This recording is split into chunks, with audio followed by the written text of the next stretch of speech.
O livro História da Indústria e do Trabalho no Brasil, das origens aos anos 20, escrito pelos historiadores Francisco Hardman e Victor Leonardi, é uma obra essencial para entender o desenvolvimento industrial e as relações de trabalho no Brasil.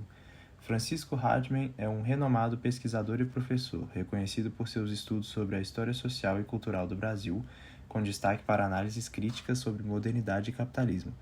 Victor Leonardi, por sua vez, é um historiador especializado em história econômica e social, com importantes contribuições para a compreensão das transformações estruturais do Brasil. Juntos, os autores oferecem uma visão detalhada e fundamentada sobre o tema. A obra aborda o período que vai desde o Brasil colonial até o início do século XX, analisando como as dinâmicas sociais, políticas e econômicas moldaram a industrialização do país. No contexto histórico, o Brasil iniciou sua industrialização tardiamente, devido às restrições impostas pela coroa portuguesa durante o período colonial. Foi apenas após 1808, com a chegada da família real, que surgiram as primeiras fábricas.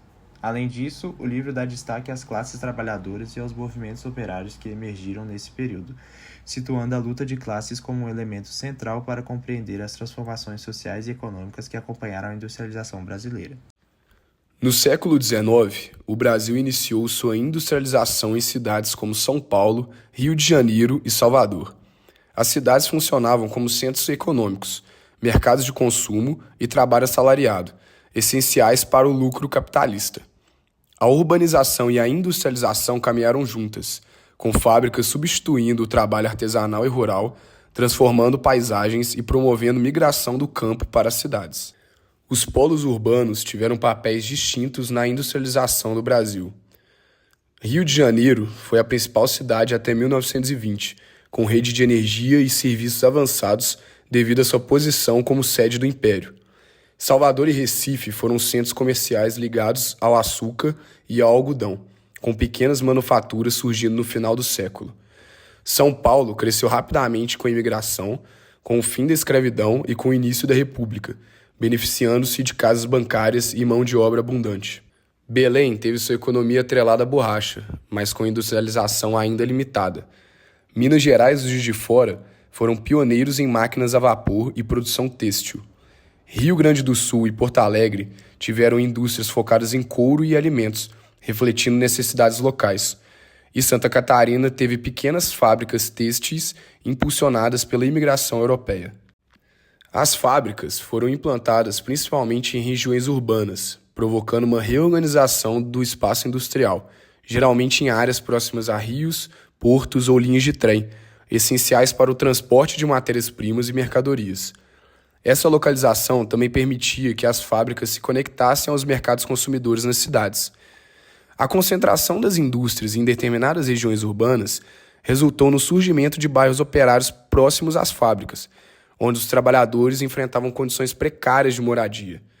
A divisão socioespacial das cidades começava a se acentuar, com áreas mais desenvolvidas sendo ocupadas pelas elites e trabalhadores em regiões periféricas.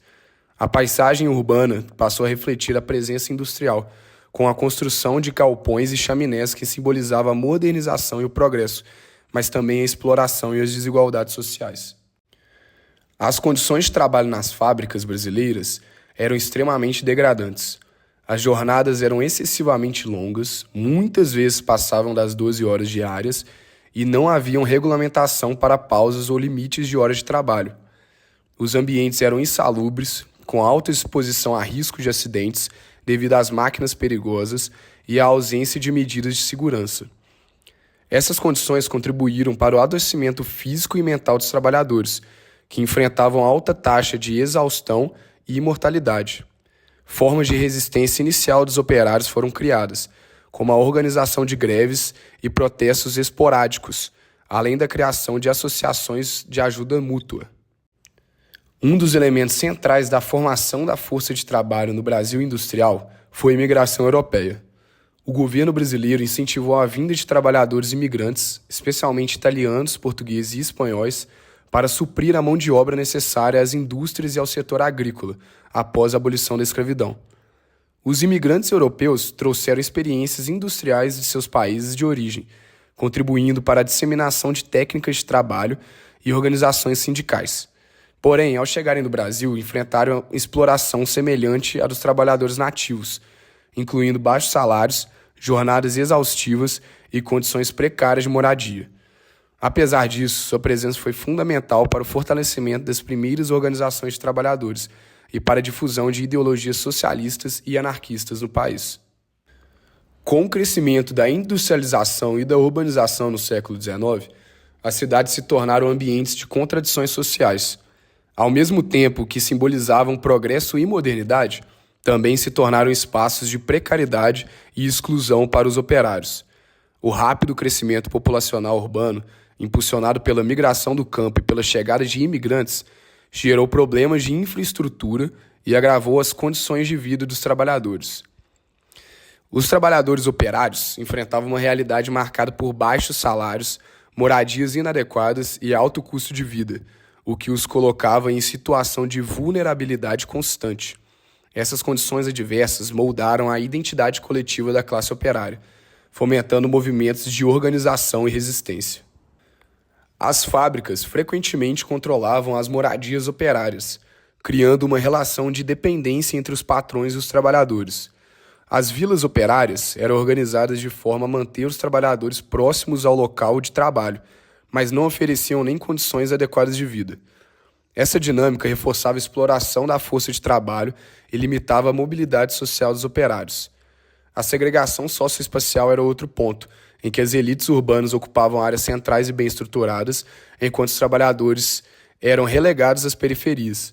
Essa divisão acentuava as desigualdades e dificultava o acesso dos trabalhadores a serviços públicos essenciais, como saúde e educação. Os baixos salários recebidos pelos trabalhadores eram insuficientes para atender às necessidades básicas, como alimentação, vestuário e habitação. A alimentação dos operários era predominantemente baseada em carboidratos e alimentos de baixa qualidade, resultando em uma dieta deficiente e em problemas de saúde.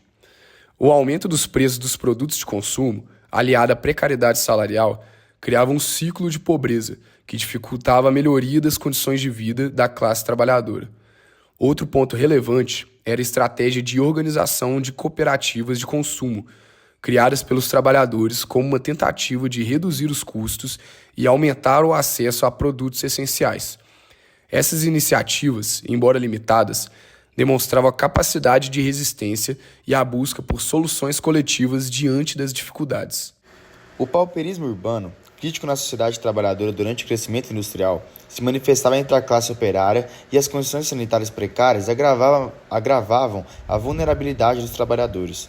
A concentração populacional em bairros superlotados, aliada à falta de saneamento básico, tornava esses espaços propícios à disseminação de doenças como tuberculose, febre tifoide, dissenteria. Eram ausentes as políticas públicas voltadas à melhoria das condições sanitárias nas áreas operárias. A negligência do Estado contribuía para a perpetuação da pobreza urbana e para a mortalidade elevada entre os trabalhadores, especialmente entre as crianças. Essa situação reforçava o sentimento de exclusão e a desconfiança em relação às instituições públicas. O pauperismo e as condições sanitárias precárias não apenas dificultavam a sobrevivência dos trabalhadores, mas também serviam como catalisadores para a organização de movimentos reivindicatórios por melhores condições de vida e de trabalho. Agora, se tratando um pouco da burguesia industrial e proletariado brasileiro, a gente percebe que as condições de trabalho e os métodos de controle empregados pela burguesia industrial brasileira sobre aquela classe trabalhadora realmente revelavam um caráter repressivo e até mesmo disciplinador desse sistema. Então, em meio a esses conflitos com o imperialismo, a burguesia manteve estruturas autoritárias, tanto no campo quanto ali nas fábricas, o que realmente contrariava essa visão de um setor progressista que essa classe deveria ter. Então, associações patronais, como o Centro dos Industriais de Fiação e Tecelagem de São Paulo, realmente exemplificam essa prática, né? Haviam medidas como registro de trabalhadores, listas negras e colaboração com a polícia que visavam controlar e reprimir o movimento operário. Então, nas fábricas, as estratégias como a identificação científica de trabalhadores ou sistemas de prêmios seletivos e repressão organizada buscavam realmente dividir a classe operária e desmobilizar suas ações. Durante ali as décadas de 1920 e 1930, o patronato justificava essas medidas com argumentos ideológicos e referências a países como a Alemanha nazista e os Estados Unidos. A cooperação entre empresários e Estado era realmente evidente no uso das forças policiais e até mesmo militares para tentar sufocar as greves e manter essa ordem nas indústrias. Essa aliança, então, até mesmo se intensificou após a Revolução de 1930, que foi quando o governo Vargas, em parceria com os industriais, realmente ampliou a repressão ao movimento operário, enfraquecendo os sindicatos livres e implementando também uma estrutura sindical controlada pelo próprio Estado. Então, realmente, a burguesia industrial brasileira manifestava tendências fascistas com empresários que apoiavam regimes autoritários, como, por exemplo, os de Mussolini, Salazar.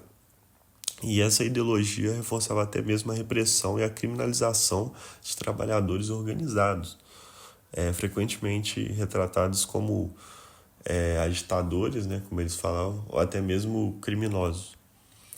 E o controle sobre a força de trabalho, então, além de ser exercido dentro das fábricas, era fortalecido por um Estado comprometido com os interesses do capital industrial, o que fazia com que a burguesia desenvolvesse uma rede de repressão para preservar seus privilégios e conter a luta de classe no Brasil. Agora falando sobre imigração, no final do século XIX e início do século XX, o Brasil viveu um intenso processo de imigração, com a chegada de trabalhadores europeus, especialmente italianos, espanhóis, portugueses e alemães. Esses imigrantes, atraídos por políticas de incentivo à imigração, se tornaram uma força de trabalho essencial, tanto para as plantações de café quanto para o crescimento das indústrias. Eles trouxeram consigo culturas, habilidades, experiências políticas que tiveram impacto profundo nas relações do trabalho do país. Ideias como anarquismo, socialismo, muito difundidas na Europa naquela época, encontraram terreno fértil entre os operários imigrantes e passaram a influenciar também os trabalhadores locais. As lutas por melhores condições de trabalho e a formação dos primeiros sindicatos no Brasil foram, em grande parte, liderados por esses estrangeiros, que já traziam consigo um histórico de organização operária. As greves e movimentos reivindicatórios ganharam força, pressionando o sistema econômico e político a lidar com as demandas da classe trabalhadora. Ao mesmo tempo, a imigração gerou tensões sociais. A convivência entre imigrantes e trabalhadores brasileiros nem sempre foi harmoniosa, especialmente devido à competição por empregos, diferenças culturais, e essa dinâmica criou uma espécie de hierarquia social dentro da classe trabalhadora, influenciando tanto a integração quanto as formas de organização coletiva. O impacto dessa imigração foi além da economia e das relações sociais. No âmbito industrial, os imigrantes trouxeram novas técnicas e métodos de trabalho que ajudaram a modernizar a produção.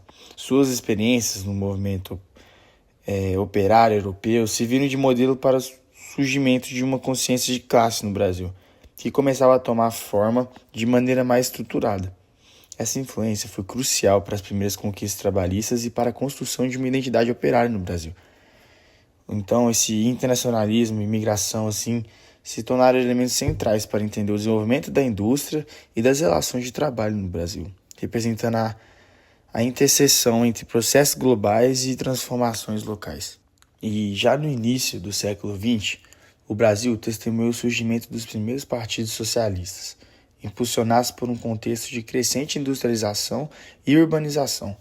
A chegada de imigrantes europeus, especialmente italianos e espanhóis, trouxe consigo ideologias como o anarquismo e o socialismo, que influenciaram significativamente o movimento operário no país. Em 1902, foi fundado o Partido Socialista Brasileiro, o PSB, que buscava representar os interesses da classe trabalhadora e promover reformas sociais. No entanto, o PSB enfrentou desafios internos e externos, incluindo divergências ideológicas e repressão governamental, que limitou essa atuação política. Paralelamente, o movimento anarquista ganhou força entre os trabalhadores, especialmente em São Paulo e no Rio. Os anarquistas organizaram sindicatos e promoveram greves, defendendo a ação direta e a autogestão como meios para alcançar a emancipação dos trabalhadores. A fundação desses partidos em movimentos refletiu a busca por alternativas ao modelo econômico e social vigente, marcado por profundas desigualdades. Apesar das dificuldades enfrentadas, os primeiros partidos socialistas no Brasil desempenharam um papel crucial na conscientização política da classe trabalhadora e na luta por direitos laborais, influenciando as futuras gerações de movimentos sociais e partidos políticos no país. E esses primeiros movimentos socialistas no Brasil enfrentaram diversos obstáculos, incluindo a repressão policial, a censura e a dificuldade de comunicação com o proletariado amplamente analfabeto e disperso. Além disso, havia tensões entre os anarquistas que acreditavam na revolução como o único caminho para a emancipação e os socialistas que preferiam uma abordagem mais institucional e gradual. O movimento operário socialista no Brasil, até 1922, foi caracterizado por uma luta constante para se consolidar em meio ao cenário político e social que favorecia a hegemonia do anarquismo. Essa hegemonia era especialmente evidente no estado de São Paulo, onde a predominância de imigrantes europeus, principalmente italianos e espanhóis, trouxe consigo tradições organizativas anarquistas. Esses trabalhadores, habituados a ideais libertários, encontraram no anarquismo uma alternativa mais imediata e alinhada às suas experiências de classe. Além disso, o controle político consolidado na região favorecia estruturas que frequentemente marginalizavam outras correntes ideológicas, como o socialismo. Apesar desse contexto desfavorável, o socialismo encontrou espaço para florescer em algumas regiões do país, como no Rio de Janeiro. Ali, lideranças socialistas desempenharam papéis importantes na organização operária, mesmo enfrentando dificuldades para mobilizar amplamente a classe trabalhadora.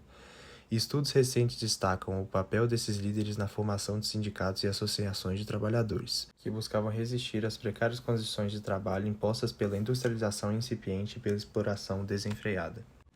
O movimento socialista brasileiro, entre as décadas de 1890 e 1910, enfrentou desafios internos e externos que limitaram seu crescimento. Internamente, as divisões eram profundas. Essas divisões não se restringiam apenas às diferenças ideológicas entre as lideranças, mas também envolviam debates sobre a prática política e as estratégias de ação.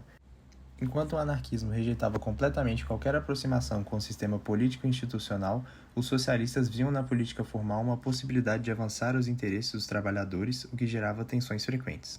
Externamente, o contexto brasileiro dificultava ainda mais a organização do movimento.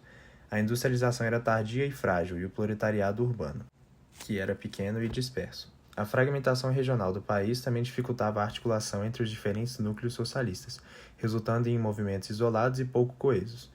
Essa falta de unidade e a dificuldade de conectar as demandas locais a uma pauta nacional fizeram com que o socialismo tivesse dificuldades em se firmar como uma força política relevante.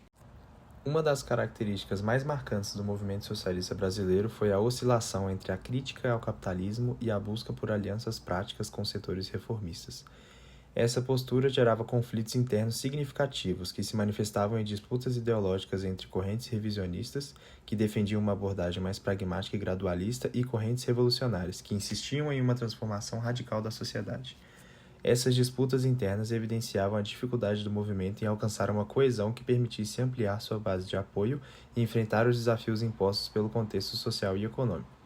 A pressão por maior organização partidária tornou-se cada vez mais evidente, à medida que o movimento buscava se estruturar para responder às demandas dos trabalhadores e competir com outras ideologias operárias, como o anarquismo.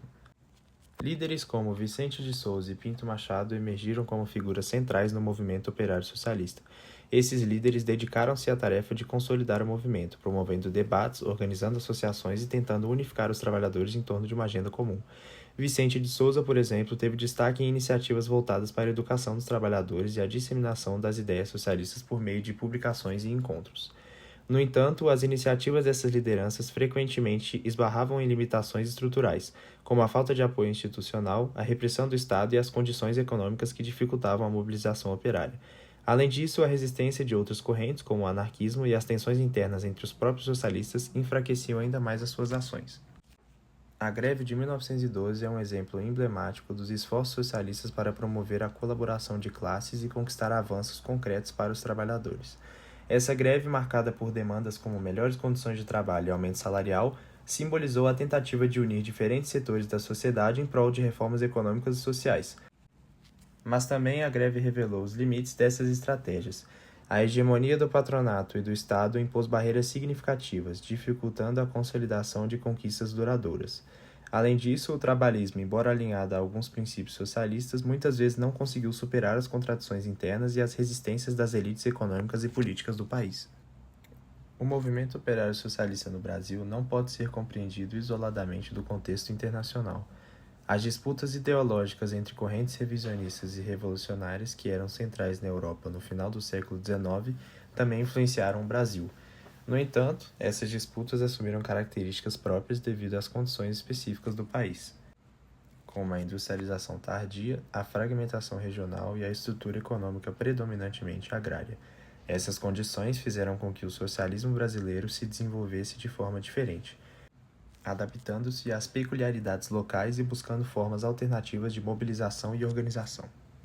Uma das características mais marcantes do movimento socialista brasileiro foi a sua fragmentação regional. A ausência de uma direção nacional unificada dificultava a articulação de estratégias comuns e a criação de uma identidade coesa para o movimento. A imprensa operária desempenhou um papel importante nesse cenário, servindo como um meio de disseminação de ideias e de articulação entre os diferentes núcleos socialistas. No entanto, essa diversidade também refletia as divisões internas do movimento, reforçando a pluralidade de abordagens e dificultando a formação de uma agenda nacional unificada. A história do proletariado no Brasil ela é marcada por realidades muito diversas, então isso refletia a organização dos trabalhadores nos diferentes contextos, tanto econômicos quanto sociais. E a gente vai explorar como essas diferenças elas se manifestaram nas regiões do nosso país. Na região norte, o ciclo da borracha e o setor marítimo eles foram os principais motores da economia, então isso influenciou a formação de núcleos operários em cidades como Belém e Manaus. Em Belém, surgiram os jornais como A Dor do Operário e o Socialista, e eles articulavam as ideias socialistas e anarquistas, e nesses jornais eles expressavam as suas opiniões e suas ideologias. E além disso, as associações como a Federação das Classes Trabalhadoras representavam as categorias específicas, como os estivadores e sapateiros. Pelo outro lado, em Manaus, a organização ela foi um pouco menos expressiva, mas os gráficos eles desempenharam um papel pioneiro no movimento operário da região. No Nordeste, o movimento operário ele foi um dos mais organizados, mesmo indo enfrentando repressões muito severas. E a cidade de Recife ela se destacou como um importante centro de luta. Em 1909 ocorreu uma greve geral dos ferroviários, e isso marcou muito o movimento operário local. E além disso, os jornais como a Hora Social e a Tribuna do Povo, eles eram fundamentais para articular e também fortalecer os trabalhadores. E esses jornais, eles não só denunciavam as condições precárias de trabalho, mas eles também ajudavam a planejar greves, protestos e também servia para difundir as suas ideias. E outro ponto importante no Nordeste foi a solidariedade entre os trabalhadores urbanos, rurais e indígenas, que é algo que a gente nem sempre viu nas outras regiões. Salvador, por exemplo, foi um palco de resistência ao controle estrangeiro dos serviços urbanos, e isso mostrava como a consciência política e o protagonismo da população local ajudava a criar uma população ativa que lutava pelos seus direitos. Em Alagoas, o desenvolvimento da indústria têxtil do setor sucroalcooleiro foi acompanhada de publicações como O Trabalhador Livre e O Proletário, e essas publicações serviam como plataformas para os trabalhadores expressarem as suas demandas e organizarem também as suas lutas. Mas, mesmo diante da repressão intensa, como a destruição da imprensa operária em 1893, que ocorreu em várias cidades nordestinas, os trabalhadores da região eles encontraram maneiras de resistir e também continuar lutando por melhores condições de vida. Falando sobre o Sul, essa região ela tem uma característica marcante. O movimento operário ele começou de forma precoce e também foi muito influenciado pelos imigrantes europeus, que trouxeram as ideias anarquistas e socialistas. E isso foi decisivo para a organização dos trabalhadores. Em Porto Alegre, as associações como o Operário e a Democracia Social, elas foram criadas para dar voz às demandas dos trabalhadores. E mesmo com a repressão durante a Revolta Federalista, que afetou diretamente o movimento, os trabalhadores do Sul eles continuaram a promover congressos e também fortalecer as suas redes de apoio. E um exemplo disso é a diversidade de jornais operários que surgiram lá na região, e que ajudaram muito a espalhar as ideias e também manter a classe trabalhadora tanto informada quanto unida.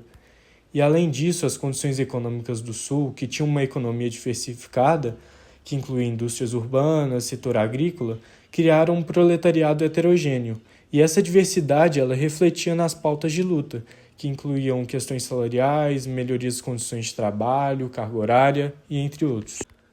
Passando agora para o interior do Sudeste, essa região ela apresentava algumas características bem diferentes. Em Minas Gerais e em São Paulo, a descentralização da indústria dificultava a organização dos trabalhadores, mas isso também não impediu o surgimento de algumas iniciativas importantes. No Triângulo Mineiro, por exemplo, o Centro Socialista de Uberaba, que foi criado em 1897, publicava o jornal O Socialista.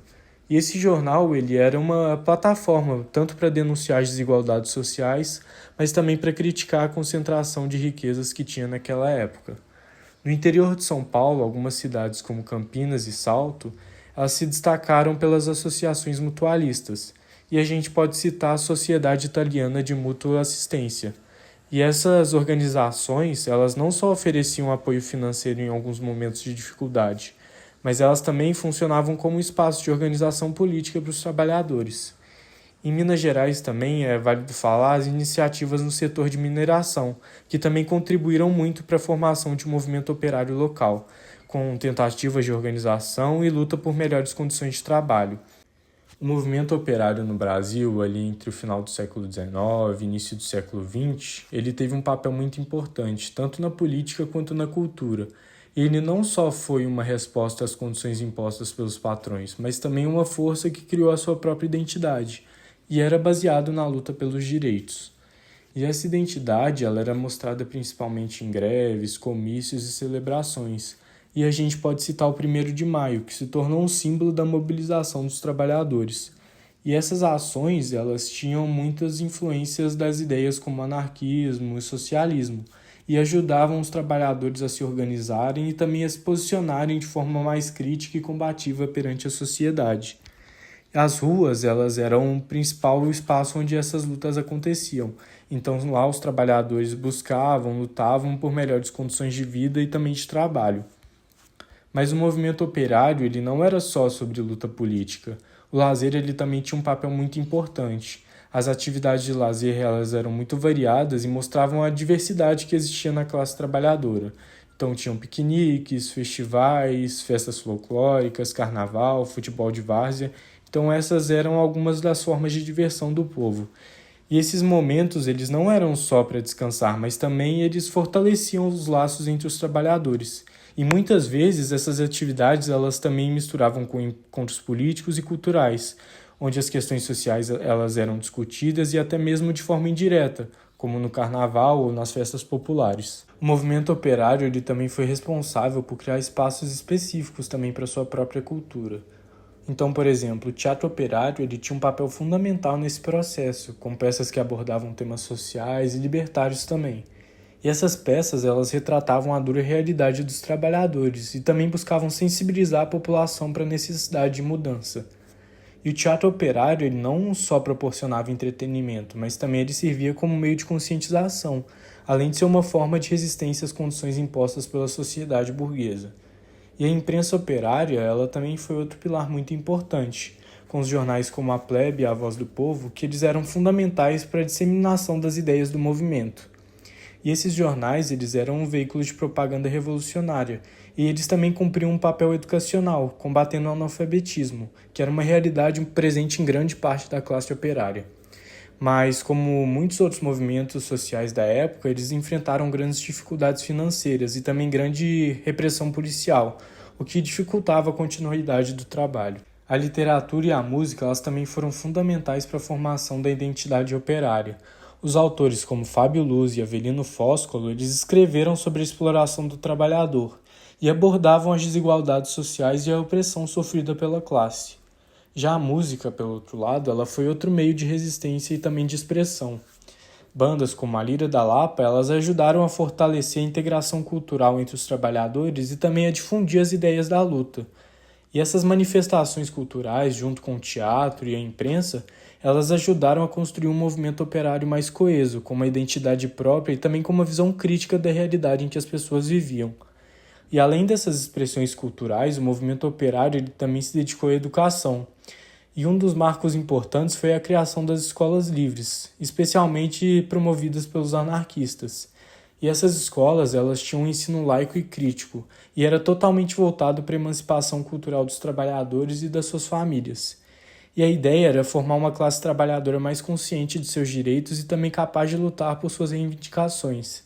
E apesar das dificuldades financeiras e da repressão que eles enfrentavam, essas escolas elas se tornaram um símbolo da resistência operária, e elas mostraram um esforço contínuo para construir uma identidade cultural própria, superando as adversidades e também trabalhando para a melhoria das condições de vida dos trabalhadores. Se aprofundando um pouquinho mais no tema do anarcossindicalismo e os congressos operários aqui no Brasil, a gente precisa destacar a atuação da União dos Trabalhadores Gráficos, a UTG, né? Que era composto realmente por trabalhadores gráficos que tinham um perfil distante de práticas criminosas, como, por exemplo, incêndios ou contrabando e esses outros tipos de violação. Então, embora alguns dos seus membros tenham, sim, sido perseguidos pela polícia, isso se deveu mais pelo ativismo, pelos direitos dos próprios trabalhadores e não por estarem envolvidos em atividades ilegais. Então, durante a crise da oligarquia e também da crescente instabilidade, né, da República Velha, o movimento operário, que embora estivesse dividido e ser uma estrutura partidária ali mais solidificada, ele tentou realmente lutar para se articular, o que foi evidenciado pela intervenção deles durante a Revolta de São Paulo em 1924. Então, seguindo nesse sentido, a gente percebe que a moção dos operários ao Comitê das Forças Revolucionárias, que foi assinada pelos anarcossindicalistas, reflete as principais reivindicações da classe trabalhadora, incluindo até mesmo a fixação de um salário mínimo, o direito à associação, a liberdade de imprensa operária e também a redução da jornada de trabalho. Apesar, então, da repressão violenta, né, às manifestações operárias, como até mesmo o massacre de 1924 e as deportações para a colônia penal de Clevelândia, os trabalhadores realmente tentaram continuar a lutar por esses direitos, né? Eles não se sentiram oprimidos e seguiram na luta. Então, nos anos seguintes, especialmente durante a greve dos gráficos, né, de 1929, a repressão do governo se intensificou ainda mais, né, com prisões e fechamento de sindicatos, mas a classe trabalhadora novamente resistiu. O comitê de greve, que foi impulsionado realmente pela UTG, se transformou em um comitê de defesa proletária, reforçando a união entre as lutas econômicas e políticas. Então, essa greve, que durou ali 72 dias, mais ou menos, consolidou a legitimidade dos sindicatos como representantes da classe trabalhadora. E nesse período, o movimento operário demonstrou realmente uma forte convergência entre a luta sindical e a resistência política contra o Estado. Então, a partir de 1930, né, com a ascensão do Estado Novo, então houve um processo de destruição da estrutura sindical autônoma, como eu já tinha dito anteriormente. Então, uma reação do Estado para neutralizar a influência política dos sindicatos operários. Então, essa centralização do controle sindical e a perda da independência política da classe trabalhadora foram confrontadas pelos anarcossindicalistas, que até o fim da sua resistência continuaram a lutar contra a imersão do movimento operário e principalmente nessa lógica até um pouco corporativista imposta pelo novo regime, né, do Estado Novo. Então, o que dá para a gente concluir, né, como anarcossindicalismo e congressos operários no Brasil em geral, é que realmente foi marcado pela resistência, né? E todos esses avanços do movimento operário na luta por direitos e também autonomia, né, aconteceu durante um período de intensa repressão política no Brasil. Então, realmente não foi um processo fácil, mas ele foi essencial para que os trabalhadores pudessem seguir conquistando seus direitos ao longo da história brasileira. Portanto, conclui-se que o livro História da Indústria e do Trabalho no Brasil apresentou uma análise profunda das mudanças econômicas e sociais que moldaram a industrialização e as relações de trabalho no nosso país. Ele mostra como a indústria brasileira se desenvolveu em meio a desafios como a dependência tecnológica e econômica, ao mesmo tempo em que o Estado desempenhou um papel central ao estímulo do crescimento. Porém, esse progresso veio acompanhado de contradições, como a concentração de riqueza e a exclusão social. As transformações no trabalho, marcadas pela precariedade, informalidade e lutas sindicais, refletem os impactos da modernização industrial e das mudanças econômicas globais. A obra destaca como as tensões entre capital e trabalho, aliadas a desigualdades históricas, continuam a moldar a trajetória do Brasil. Apesar dos avanços, o livro reforça que o desenvolvimento econômico só será completo se estiver alinhado com justiça social, apontando a necessidade de modelos mais inclusivos e sustentáveis para o nosso futuro.